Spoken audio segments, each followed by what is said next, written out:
Perfect, Liam. So I want to go back to the early days, really, for yourself.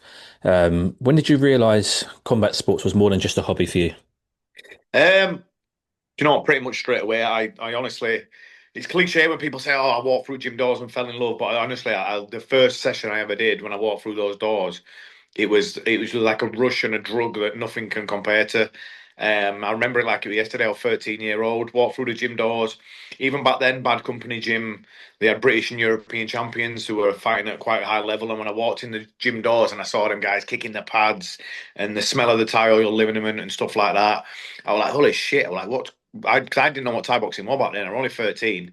I'd heard of kickboxing, but never Thai boxing. I could see him elbowing the pads and smashing the pads and all noises they were making and stuff like that. I was like, wow, this is different. And then I had one session and I loved it. And then like a couple of weeks later, when I finally got to spar for the first time, then that I think that was really what truly I thought, wow, this is unbelievable. This.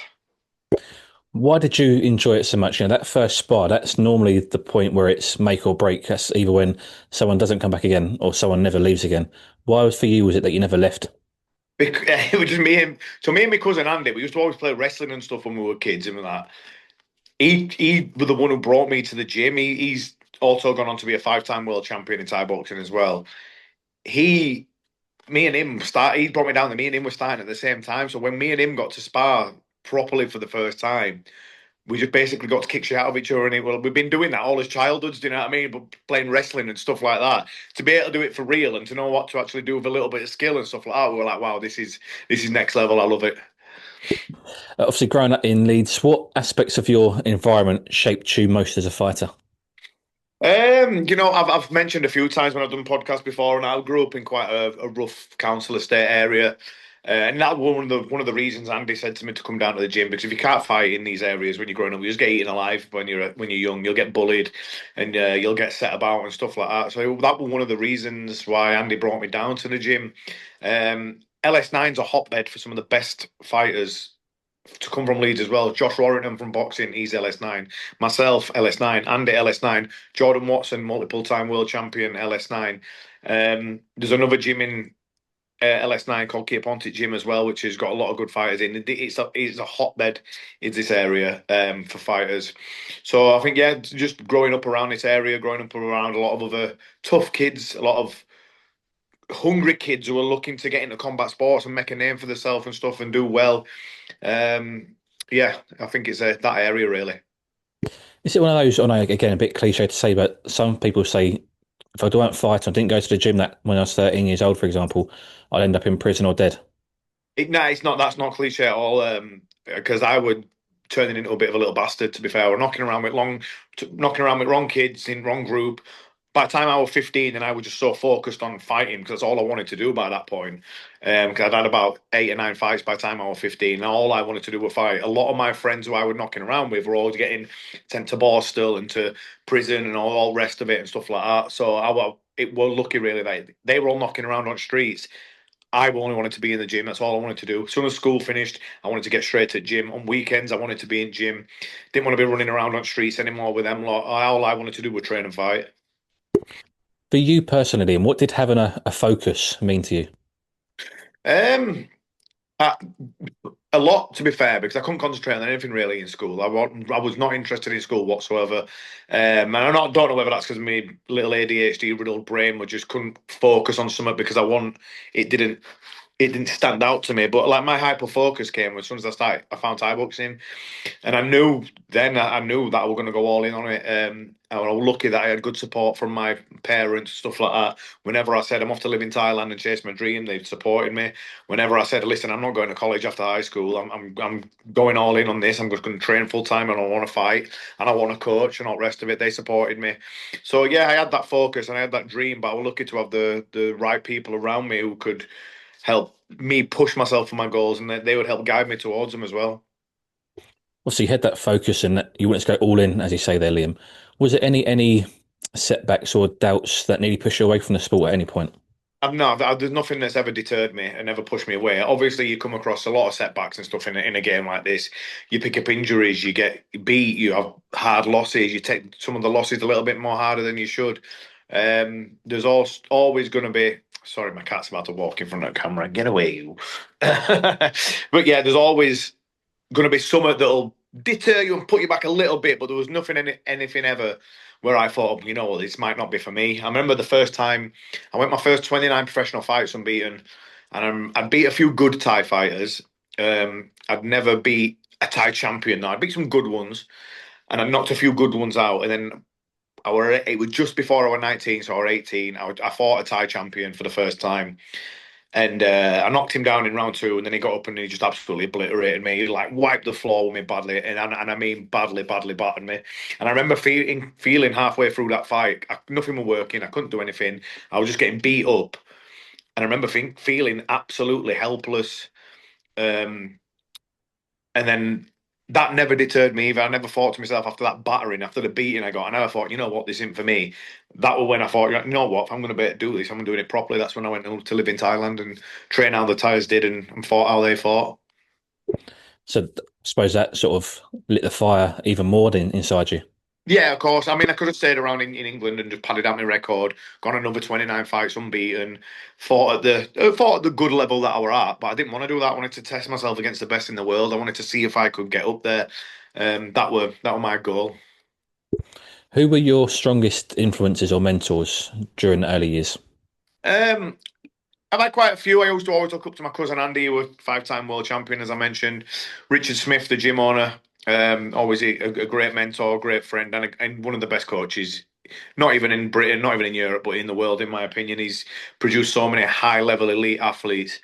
As well as those guys, I then used to look up to the Thai fighters. And when I went to live in Thailand, I was surrounded by real high level elite athletes in that gym, and I used to look up to all those guys. There's been a lot of inspirations, a lot of guys I've looked up to, but like the main ones have been the guys that have been around me in my gym, like guys like Andy, obviously my coach Richard, Jordan Watson, James France. I was surrounded in Bad Company Gym by other world champions and elite athletes. Um, as well as those guys, my dad as well. He's always been a good inspiration for me. He's always helped support me and made me follow my dreams and stuff like that. Absolutely. They say iron sharpens iron, doesn't it? Yeah, 100%, 100%.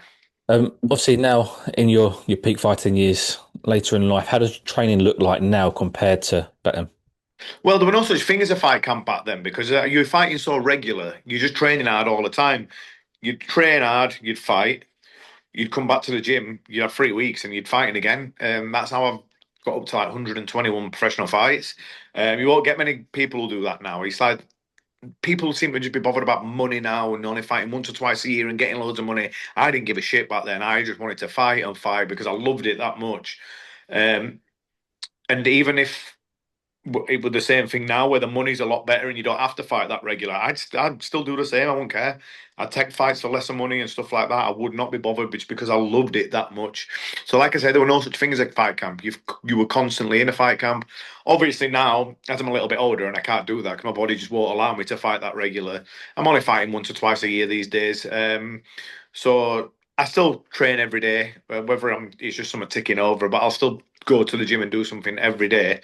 Um, and then when it's a fight camp, then it'll be 7 or 8 weeks, real hard work, twice a day, doing what I used to do back when I was younger. Nothing changes. I still train just as hard as all the young kids.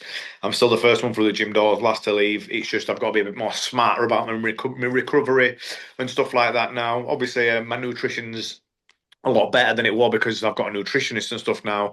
You've got S&C. You've got these young kids today don't know how lucky they are to have access to S&C, to all these great coaches, to nutritionists and all the sports science and all the rest of it. We didn't have any of that back in the day. We just had to wing it.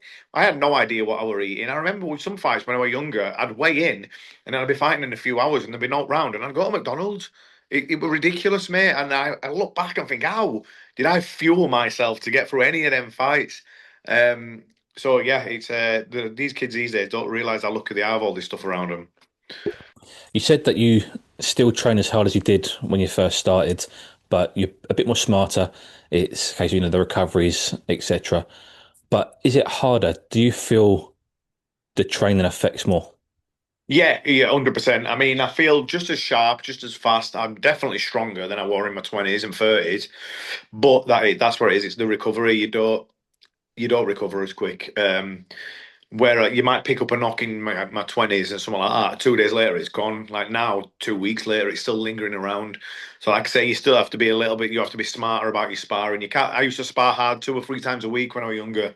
Once a week now, that's it. Just once a week. The rest of the time, just play sparring, get your eyes in. Obviously, you don't need to be smashing yourself to bits when you're like 40 years old and stuff like that. But you still need to get your reflexes in and your eyes in. So, I still play spar a couple of times a week, but only hard sparring once a week. Whereas when I was younger, it might be 2, 3 times a week doing that. Obviously, there's S&C brought in just to keep on my joints and everything strong and stuff like that. So yeah, it's just listening to your body basically now. But then when I wouldn't listen to my body, I'll just run myself into the ground and I just train and train and train, and then I'd be a bit burnt out. But when you're young, you can bounce back. If I train and train now and I burn myself out now, middle of a fight camp, you're not going to get over that for about 7 or 8 days or something like that. There's nothing worse than peaking at the wrong time and burning yourself out. So if I did that now, it'd ruin a complete week or two of my camp. So I've got to be smart. And if I feel myself going just right at the right time, that's where I want to be. But if I feel myself like a bit too early and I'm thinking, you know what, I'm peaking a bit earlier, bring it down a little bit, have a day or two's rest, relax, and then we'll start again and we'll build up again. Obviously, that's the physical side of the sport. The sport is also known for its mental intensity as well. How do you develop your mindset for war in the ring? Do you know what? I've been doing it now for that long. It's just my mindset's calcified. Even when I'm going in against like when I was fighting Sunshine and stuff when I was younger, like the greatest fighter of this generation, I fought him 3 times. Every time I got in there against him, I honestly thought I was going to knock him out. So yeah, if your mind is not as strong as your body in this sport, don't even bother getting in there. You need to. The thing is, as well, I train that hard where my mindset is bulletproof. I know I don't leave any stone unturned, and I never have done, and I've always trained hard my whole career.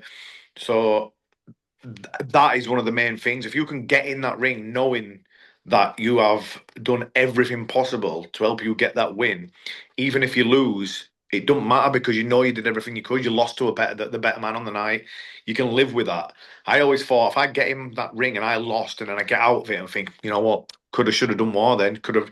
This is what could have happened. This is what should have happened. All that, and that you can't live with that. So, yeah, as long as you've done everything right in the gym and you believe in your skill set and you know you're not going to give up and you show that heart, then everything else it doesn't really matter. Are there any unconventional or surprising elements to training that fans might not expect? Um, I'm not sure to be honest. Probably not. It's self-explanatory. If you put that work in the gym, then you're gonna reap the rewards. Do you know what I mean? If you're skipping sessions, if you're not turning up on time, if you're a bit tired one day and you think, oh, I can't bother going in today, then these are the people who are cutting the corners and they're not going to reap the rewards. I always think if you just train as hard as you physically can, you don't miss a session, you live the life, you're obsessed with the sport. The universe will repay you. I always say that it has to repay you. It can't just let you work and work and work and not give you something back eventually. Do you know what I mean? Um, so yeah, there's no tricks or anything like that. It's the same as anything, and this is not just fight sports. This is anything in life. Put the work in, graft your ass off. You will reap the rewards. Now, you're famous for your leg kicks. What goes into perfecting a signature weapon like that? So I never ever trained my leg kicks. It's just something that I've always found that I've been really good at. So the first time I stopped someone with leg kicks, I was 15 years old. I'd had about 4 or 5 pro fights, and I fought a Dutch guy. It was the first international fight I've ever had. He came over and I smashed his leg to bits in first round. I fought, and I remember thinking to myself that, wow, that felt good, smashing his legs like that and watching him just not being able to walk back to the corner and end it round. I fought again 4 weeks later and I had it in my head. I thought, yeah, do the same thing. And I stopped him with low kicks again. I fought again 4 weeks later and then I stopped him with leg kicks. And I just thought then, I love this. What Richard tried to do with me then, though, he said, "Listen, you've got these leg kicks. I'm not going to work you on them. I'm going to work you on other areas of your game." So a lot of my game in training and stuff like that, I wasn't even using leg kicks a lot. We were working other aspects of it because he said one day you're going to come across someone, you'll kick the legs 100 times and they'll be able to take it. So you need to have other aspects of your game. So all my training, I didn't really practice leg kicks. It was because that was just something that I could just naturally do. There were no like Liam go up there, do 100 leg kicks on that bag or anything like that. I would literally, I'd try and time them in sparring and stuff like that, but I'd literally go upstairs after training. I'd go on the big bag. I'd do 30 power low kicks as fast as I could, as hard as I could, and that were it. There were no like practicing my low kicks every single day or anything like that. It was just something that came natural to me and something that I just found worked for my style, really. Was it a bit of a light bulb moment when you realised how good you was at these leg kicks and how, I suppose, dangerous they are? Yeah, 100%. And then I didn't realise until when I fought Nong On, I got stopped with leg kicks myself, and he like ripped out ligaments to shreds in my knee, and I'm like, wow, they are really dangerous. You know what I mean? Um, but yeah, like I say, when I was young and I was doing it to these, I was fighting grown men at the time. I was 15, and I was making grown men quit. So I was like, fucking ace this and making these blokes give up. Do you know what I mean? So I was just buzzing with that. And then, yeah, like I say, just I started to naturally just use different setups because everyone started knowing what I was going to try and do. Naturally, I just started like using different ways to set it up and trying to think of different ways how I could land it and stuff like that. And it's just been something that's stuck with me all through my career now. And everyone knows what I'm going to do, but it's just like whether they can stop me doing it or not. In terms of opponents, how do you break down an opponent before a fight, and what's your process for studying fighters? Don't really study too much. Most of the, obviously, since I've been fighting at the highest level since I'm like 18 years old now. So you know everyone who you're fighting. It's not like you have to go sit and watch videos. And the thing is, as well, back then, when all fights were 5-3s, Muay Thai in the big gloves and stuff like that, most fighters, they all have a specific style. So it won't be like, right, I need to watch every single fight of these. Just watch one or two fights, then my coach would take over and say, right, we're not going to worry about what they're doing. We're going to have this plan in place just in case it starts to happen in the fight, but let's work on your strengths. So that's what I've always tried to do, work on my strength. And never worried about what they were doing. I've always just tried to worry about what I'm going to do in the fight. The thing is now that Muay Thai's evolving a little bit, and there's all these 3 round fights, small gloves. A lot of these people's styles that they've had for years goes out of the window because everyone's just swinging. It turns into a mad brawl. People are trying to win knockout bonuses, and it's took away a little bit of the traditional side of it, and it's changed a lot of fights. Don't get me wrong, it's exciting, but yeah, it's like you don't really have to game plan too much in these because every fight's in the 3 round format are turning into wars. Is there a particular fight that you've had that you can think of where you've had to completely change your game plan in the moment? Yes, there's quite a few actually. I remember I won a world title 2014 against a Japanese fighter called Tetsuya Yamamoto. He was the K1 world champion for many years. Very good fighter, very tough, very durable. I broke my hand 12 weeks before that fight, and I had an operation to get a metal plate put in my hand. I didn't want to pull out because when I broke my hand, I got stripped of my WBC title. And I thought, right, I've just lost one world title there because they've stripped me because I can't defend it. Because I meant to defend it the month I broke my hand. And then I thought, I'm not pulling out of this because this is a world title fight as well. So I did the whole fight camp with a claw on my hand to hold it in place. I only put a glove on my left hand 10 days before the fight. So I thought, right, my left hook's one of my powerfulest punches. I won't be able to use that. I'll just smash his legs to pieces. So the first round, I must have landed so many clean low kicks. Second round, so many clean low kicks. When we went and sat down at the end of the second round, I looked over to his corner. His leg were all red and marked. They weren't rubbing his leg. He had a poker face on it. They weren't even trying to massage his leg to get blood back into it. I thought, you know what, this guy's just not even feeling these. I thought, this guy is tough as nails. So I had to completely change my game plan. I had to kick to the body. I had to move around. I had to try not get involved in a war because I didn't want to start swinging and break my hand again. So I just had to kick and move and kick and move, and I went on to win the fight on points that way. When you look back at your career, Liam, what fight taught you the most, even if it wasn't a victory? There's been a few like that. Obviously, I fought Sanchez 3 times. The second time, I really took Sunshine into some deep waters. I cut him with an elbow. I was throwing him down. I was sweeping him. I landed some massive punches on him. And I were only young still then when that happened, that second fight. I can't remember exactly. I remember 23, 24-ish. So I mean, I remember thinking, this is the greatest fighter possibly of all time, definitely of this generation. And I've just took him right to the wire here. And even though I lost, that's one of my biggest achievements in this sport because not many people have took Sanchez into that deep waters and have never not cut him and got him in that sort of trouble and stuff like that, you know. So that fight, even though it was a loss, and probably the Muay Thai one, that one fight of the year in 2020, I got knocked down twice in the first round. I got back up. I knocked him down three times in the same round. It all happened in the space of 90 seconds. It won Fight of the Year 2022. And I was literally that close away from getting knocked out. And I don't think anyone would have batted an eyelid if I'd have stayed down on the floor because some of those shots that he hit me with to knock me down were heavy shots. But if you can, if you know you can get up, you've got to get up because it's the right thing to do. You've got to have integrity in this sport. And even if I'd have got back up and got knocked down again, at least I could have tried. I knew that I'd gone out trying. But I always say, well, if you persevere when times get hard like that, that's when usually a little bit of magic will happen. And it happened in that fight. I came back, I knocked him down three times. I got $100,000 bonus from the boss. I got a title fight in my next fight.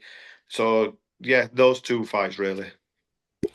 This is a two-part question. What was the most painful or challenging moment in your career, physically and emotionally?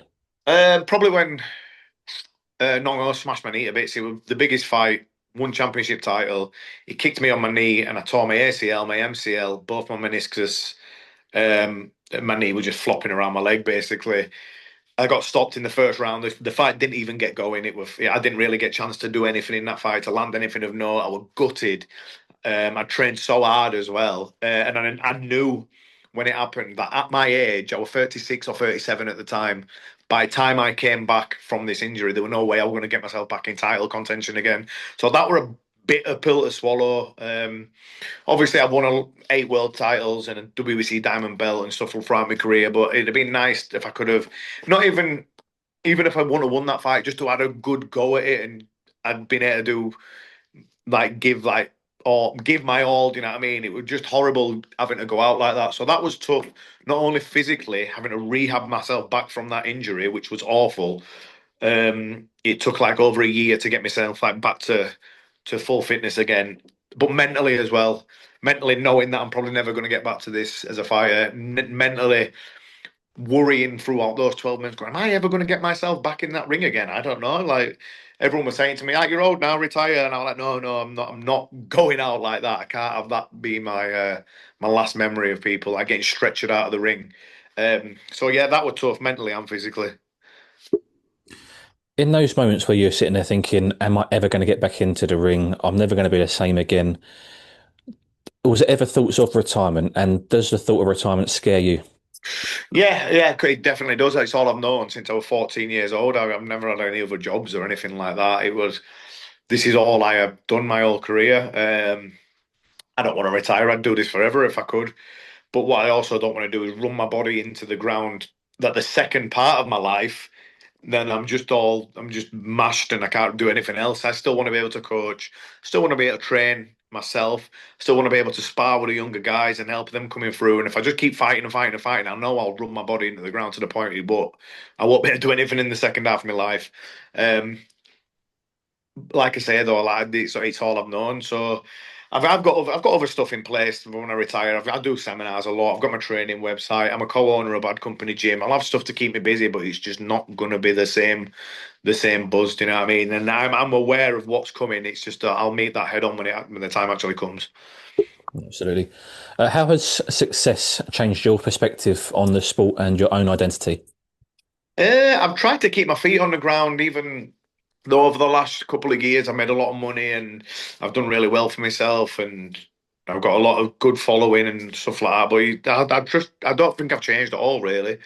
Um, I still train for every fight that I'm in. Like I'm a contender. I know people out there. Every time someone fights me, they're thinking, right, finally, Morrison, going to take that scalp. It's going to be a big name. I'll beat him. So I have to train like I'm the contender. It's not changed me at all in that way. It's probably made me more hungry for success. I mean, it's given me a good eye for business and stuff like that. I've got a lot of business ventures coming up that I've put in place now for when I retire and stuff like that. I've got my own promotion, Hitman Fight League in the UK, and I've got a really solid team. We've only been around 2.5, 3 years, and we're already the biggest promotion in the UK, so that's pretty cool. I've got that. Um, so yeah, it's just given me a good eye for business, being successful, and it's made me want to be more successful. It's also made me want to bring everyone else up with me in the Bad Company gym, all the up and coming fighters and stuff. I've got a lot of experience now where I can show them do this, don't do that, do this on social media, don't do that on social media, do this business wise, put this in place for when you retire. And I've got a lot of experience now where I can bring other people up with me as well, which is pretty cool. You spoke a little bit earlier about injuries and how they've hindered you for your career. You've been quite open about fighting through injuries. What did those periods teach you? You know what? Sometimes you'll get away with it. Like I mentioned then with the hand thing, I caught a blight in that fight. I've done it in other fights where I remember 2017, this war, I fought a French guy called Bobo Taco. I was fighting way above my own weight class, which I shouldn't have been doing anyway. But I broke my rib in training and I couldn't use the all right side of my body in training. So my fight camp was just totally half-assed. But I had it in my head that I was going to turn up and just knock him clean out. I thought, right, I've got power. I'll knock him out when I get there. It'll all be all right. And I turned up and I just lost every single round. I couldn't fight to anywhere near the standard that I know I can fight at, or that I needed to be a fighter of the caliber of Bobo Sacco. It were embarrassing. I lost every round. I lost on points clearly, and then I was thinking, why did I even do that? Do you know what I mean? But there's so many times in the past where I have fought injured and got away with it, and I just had that in me, and I thought it'll be all right, it'll be all right. When you get in there at the highest level, like elite level, I think Sacco had a record of 76 fights, 71 wins. Do you know what I mean? So there were no way I were going to get in there out of my own weight class and beat him at 50%. There was no way that was going to happen. Um, and as I've got older, I've realised that now. And as if I have got any injuries or anything now, I'll just pull out. There's no point going in there, hurting yourself and putting your body through, especially at my age when I've had 121 professional fights. Um, so yeah, you just got to be a bit smarter and like I said earlier, listen to your body these days. As a fighter, do you know the difference between, I suppose, good pain and career-threatening damage? Yeah, I knew straight away in that Nongo fight that the fact that I couldn't stand up, it wasn't like it were a dead leg or anything like that. It had literally ripped my knee in half basically. Um, And when you're in the gym training and stuff like that, you can tell whether something is just going to be a knock or that's going to be a proper injury. And then you have to decide whether you've got enough weapons to work around within a fight camp. Say if you're in a fight camp and you, I don't know, so you pull your left hamstring. It's all right. You can punch, you can knee, you can kick all with your right side, you can clinch, you can do other stuff.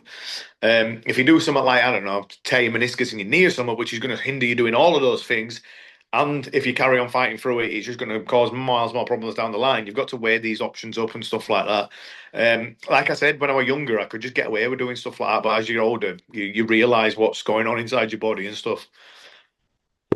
For you, what advice would you give younger fighters today who may feel pressured to fight whilst hurt?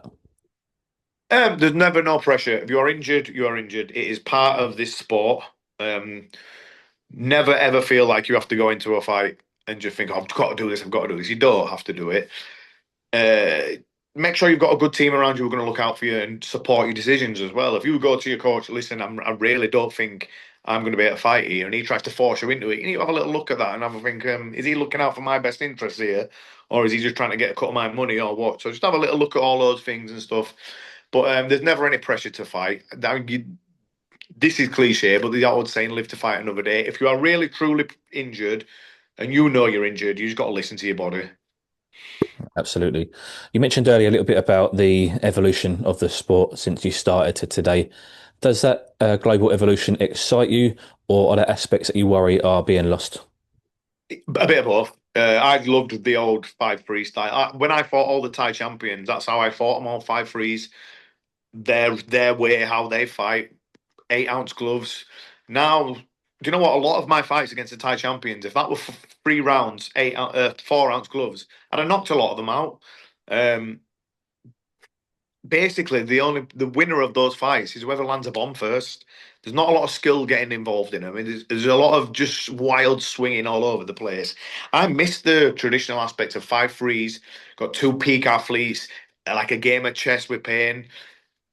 I miss those. However, I do. I love the fact that it's on Sky Sports now. I love the fact that there's all this money coming into it now. I love the fact that all these fighters who are coming up through the ranks can think, hang on a minute, I can earn a proper living here. Because that's amazing, because I didn't start earning good money until I was about 30. Now there's fighters like in the early teens, early 20s who are earning a good living now. That's great to see. Do you think the reason for the changes is because of social media? Obviously, clickbait. People want to watch the reels, shorts on YouTube, etc. These little highlight reels or knockouts, etc. Of course, it does well for the marketing side of the sport, but do you feel the social media side of things has changed it completely? Yeah, definitely that 100%. Especially when you're trying to sell it to an audience like the Americans who don't want really to show what Muay Thai was. A lot of them are watching UFC, they're watching MMA, they're watching small gloves. If you just stick to high level strikers in a stand up fight in 4 rounds gloves is going to catch people's attention because every who don't want to see knockouts. That's what average your casual fight fan wants to see. They want to see knockouts. They want to see blood, guts, and all the rest of it. So yeah, 100%. If you're gonna send that model to like a fan who's a fan of MMA, and then you say, right, this is MMA, but you don't go to ground, you just stand up until someone gets knocked out. They're gonna love it. So yeah, I totally understand that, and I totally understand how and why the sport does have to evolve. I want to ask you a few questions about the coaching side of things now, Liam. When you're coaching fighters now, what is the biggest mistake you see newcomers make? Um, they try and run before they can walk. They're always trying to do all these flashy techniques and all that business. Fundamentals, that's what win fights. Yeah, don't get me wrong, every now and then you might see some crazy spinning knockout of an elbow or something like that. Fundamentals are what win fights. Um, when you look at some of the best Thai fighters on the planet, they're not flashy. They are just using the fundamentals well. Uh, so that's the main thing. You don't want to be overthinking it. You don't want to be trying all these flashy stuff. Just stick to the basics. Get the basics right. Get your footwork right. Everything from the ground up in Muay Thai. If your feet are wrong, everything else will be wrong. I see people trying to do all this fancy footwork and stuff like that. No, just keep the footwork basic, but keep it smooth. Those type of things that will put you in a good position to always land power, to always land clean, to be able to get yourself out of danger if needed. That's the main things for me: fundamentals and footwork. Did your perspective on the sport change once you started coaching? Yeah, I think I believe it started made me a much better fighter. I understood everything a little bit more. When I was younger as well, I was like teaching for 6, 7 hours a day as well as training twice myself. So although it was tiring me out a bit, I was teaching against. I was working with a lot of other fighters who were coming to me for personal training. So I was getting to train with all these different style of fighters and stuff. So it was making me advance my game as well. Like thinking, oh, this works for this works for this style. I can do that against that style. So yeah, that 100% it brought me on as a fighter. Was it anything that you started coaching, or say in the last few years, that you thought, shit, that's why they asked me to do that years ago when I was younger? Is there anything that Um, clicked and gone full circle with you?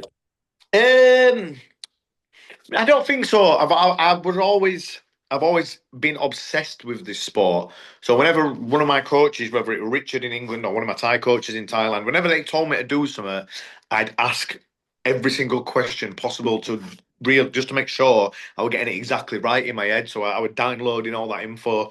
That's my hyper focus about stuff like that. I get obsessed with stuff.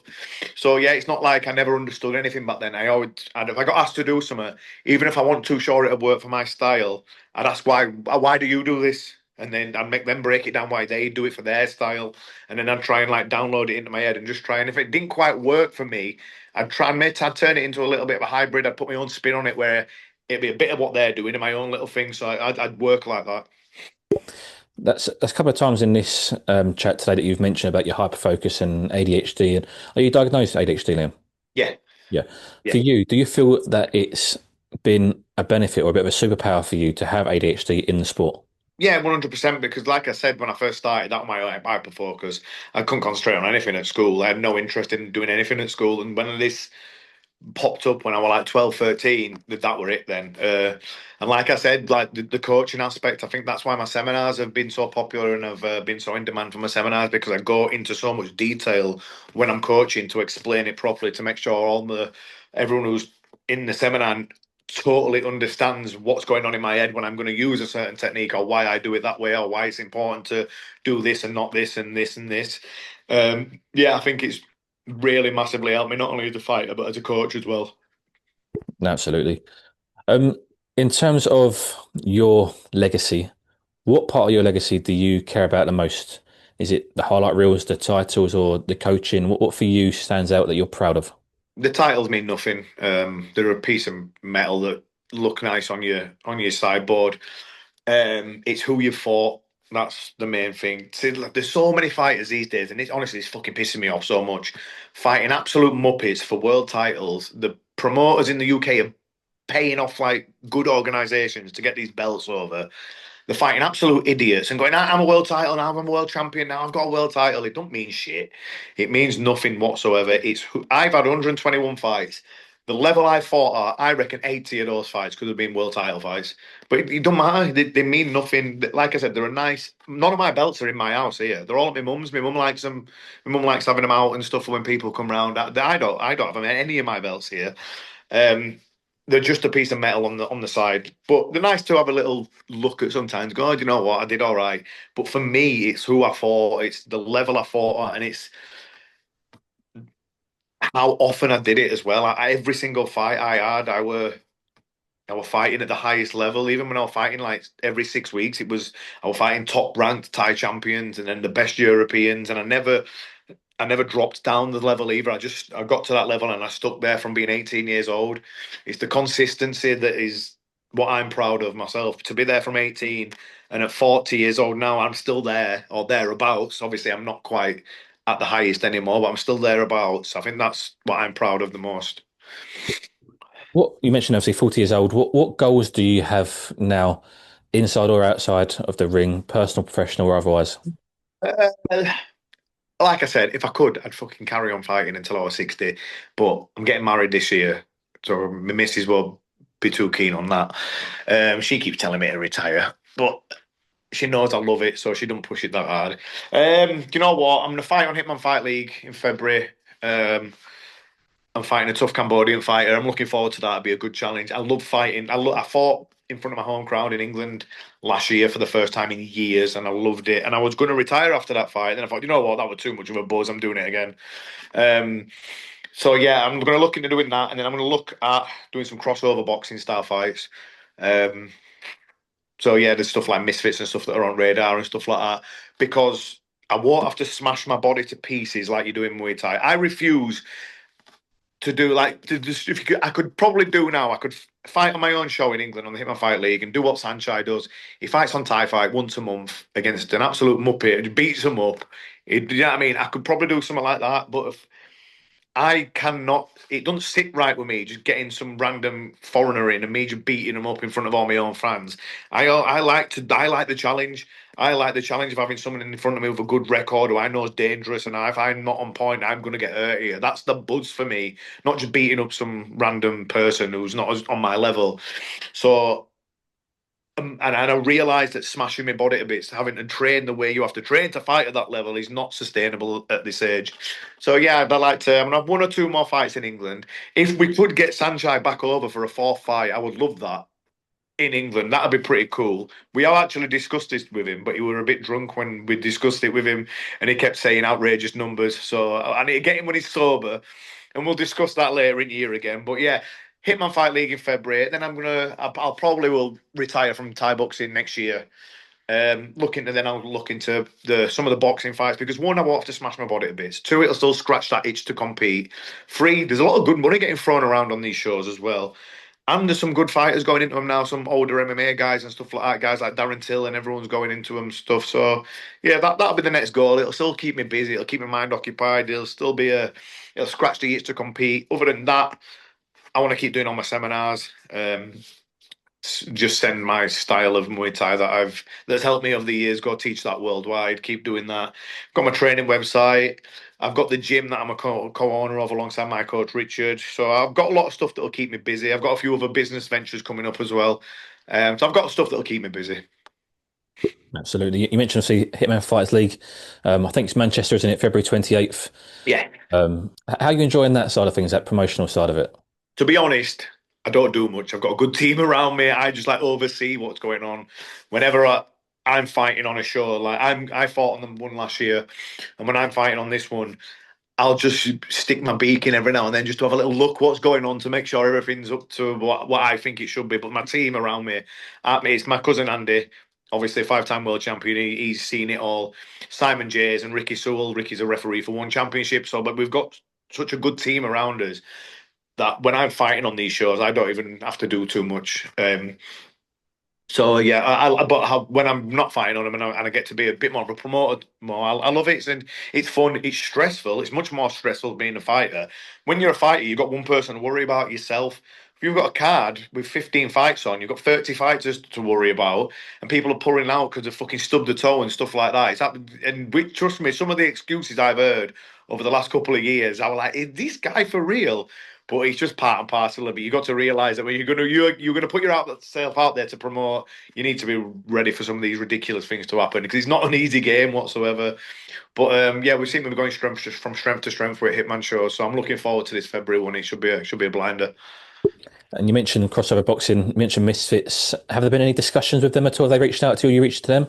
I briefly spoke with Mams, very briefly. But I won't pursue it any further until I do retire properly from Muay Thai. But yeah, that'd be a goal for me just to get involved in that side of things. I think it'll be fun. It'll save me smashing my body to absolute pieces because, like I say, I can't sustain this for much longer at the level that I want to fight at. If I wanted to, like I say, if I wanted to fight at a bit lower level, I could probably get away with training a little bit less hard. But I don't sit right with me. If I'm training, I'm going all in, and if I'm fighting, I want to fight someone who's going to put up a good fight. You know what I mean? So yeah, I think that'll be the next venture for me.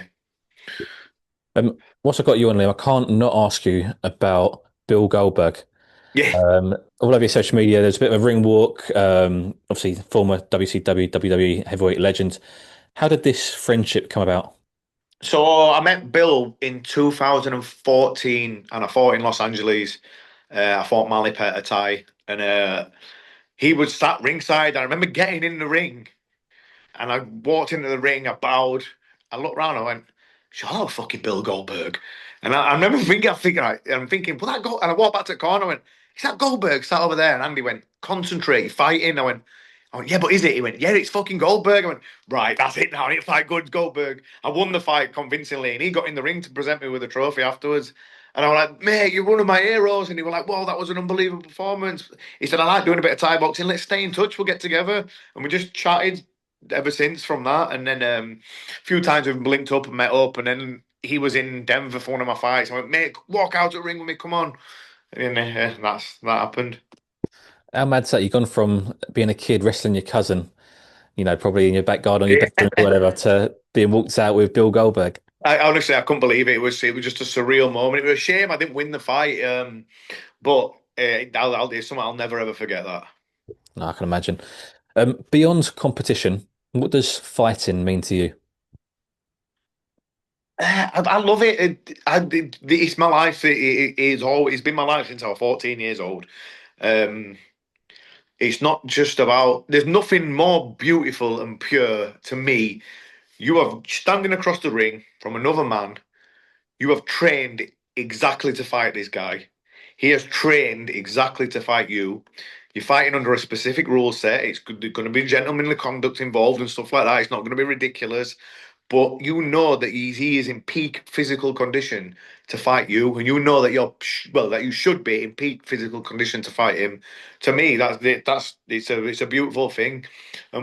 To be involved in some of the fights that I've been able to be involved with and to entertain all these fans all over the world, I think that's an amazing thing as well. So it's a lifestyle for me. It's not like it's not like I say, it's not it's sport, not war, but it's a beautiful thing. I think to be able to be in a position where you can entertain all these fans all over the world. And so many people have messaged me over the years saying I was the favorite fighter, and I've been involved in some of the favorite fights and stuff like that. I think that's really beautiful.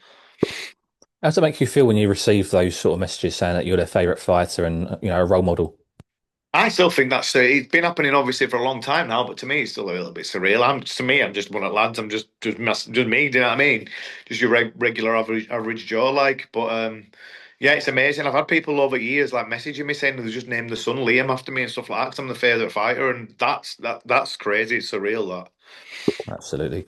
Last question, Liam. If you could go back to your 13-year-old self before you walked through those doors at that gym, what would you tell him? Nothing. Because everything that I've done from this journey, the mistakes I've made, and all the wrong foots that I've places, the losses, they've all melded me into the man I am today. Um, so I'd let my 13-year-old self make those mistakes again because it's not none of it were nothing devastating or tragic's ever happened. They've all been mistakes that have helped me mold myself into the position I'm in today. They've helped me become the man that I am today, and they've all taught me some very, very important, valuable life lessons. And yeah, you need that sort of thing. So yeah, I wouldn't say anything. I just let you follow that road and just hope that it makes the right choices again. Absolutely. Liam Harrison, thank you very much for your time. Really appreciate it. No problem, mate. Thank you.